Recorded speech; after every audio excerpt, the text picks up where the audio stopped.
Hello everyone. So today we are going to have a lesson about a play by Oscar Wilde entitled The Importance of Being Earnest. Let's start with the author. Oscar Wilde, a renowned Irish playwright, poet, and author, lived from October 16, 1854 until November 30th, 1900. He was a flamboyant figure in the late 18th century literary scene, known for his wit, flamboyant style, and biting social commentary. The Importance of Being Earnest, published between 1894 and 1895, is arguably Wilde's most famous and successful play. It is a satirical comedy that mocks the social conventions and hypocrisies of Victorian society. It is filled with Wilde's trademark wit, clever dialogue, and humorous exploration of the absurdities of the upper class. However, Oscar Wilde's career suffered a severe blow after his release from prison in 1897, and he lived his final years in relative obscurity and poverty. But despite the tragic events in Wilde's life, the importance of being earnest remains a classic and is celebrated for its comedic brilliance and social satire. Wilde's legacy endures as one of the most prominent figures in the history of literature and a symbol of wit and elegance. So today we are going to look into the play which entitled The Importance of Being Earnest by Oscar Wilde. So basically this play is a satirical play that humorously critiques the Victorian society's values and convention. So this story follows two men, which is Jack Worthing and Algernon Moncrief, who lead double lives to escape social obligation, which is one in the city and another in the countryside. So they both use the pseudonym Ernest to facilitate their escapades. So basically, this play explores themes of mistaken identity, societal expectation, marriage, and the superficiality of social norms. So we can see that through witty dialogue and farcical situation, Will cleverly exposes the hypocrisies and absurdities of the upper class while satirizing the importance placed on trivial matters like a name or social status. So ultimately, the play highlights the importance of sincerity and honesty in a society dominated by artificiality and pretense. So the play celebrates with individuality and the importance of living life on your own terms. So class, we can see that this play suggests that characters who embrace earnestness end up in the most absurd situation, while those who play with identity and appearances seem to have more fun and freedom. It encourages us to question societal norms and embrace our true selves, even if it means challenging the expectations of others, especially people around us. So I think that is all for the summary of this play.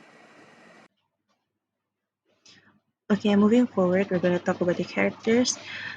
Firstly, with the protagonist, which is John or Jack Worthing. He's a respectable young man who lives a double life as is known as Jack in Hertfordshire and Ernest in London. He was adopted by an orphan as a baby and who met him as the guardian to his granddaughter Cecily Cardew, and Jack is in love with Gwendolyn Fairfax.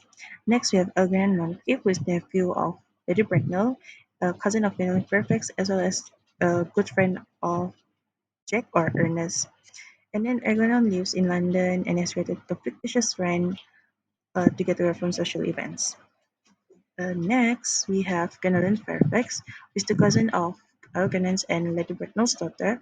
She's in love with Jack, whom she met in London and knows him only as Ernest. And she only likes men who has the name Ernest. After that, we have Cecily Cardew, which is Jack's ward, the granddaughter of the elderly gentleman who found Jack. Like Gwendolyn, she's obsessed with the name Ernest, but she is even more intrigued by the ideas of wickedness. Next, we have Lady Augusta Bracknell, which is the antagonist. She's Agnes Anne and Gwendolyn's mother. Her only wish is to see Gwendolyn's farewell. And then after that, we have Miss Letitia Prism. She is Cecily's governess. She's an uptight and severe woman. However, she shows a softer side to Cecily. And she has romantic feelings for Dr. Chasuble. And then for the last character, we have Dr. Frederick Chasuble. He's director on Jack's Herefordshire estate. Both Jack and Agnes asked him to officially christen them as Ernest. And Dr. Chasuble also has secret feelings for Miss Prism.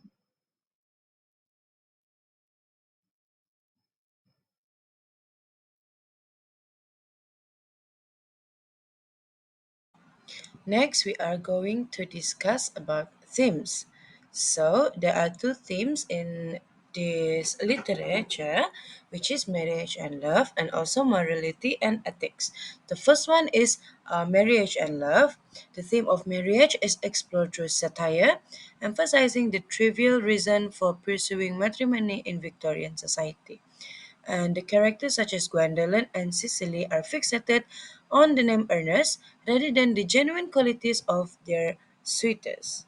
So this actually highlights the superficial nature of romantic pursuits, especially in marriage and also in love. That's why it is called as satire. And the next one is morality and ethics. So morality and ethics are wild subtly questions traditional notions of morality and ethics.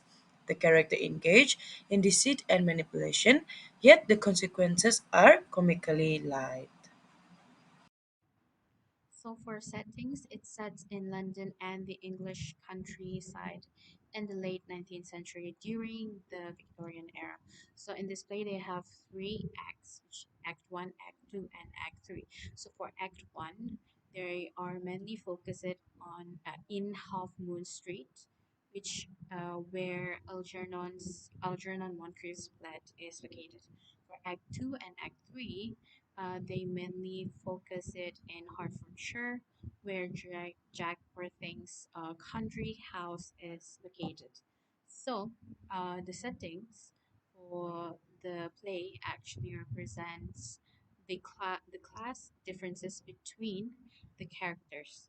So, the upper class gentleman living in fashionable London contrasted with the countryside manor house of the country gentleman.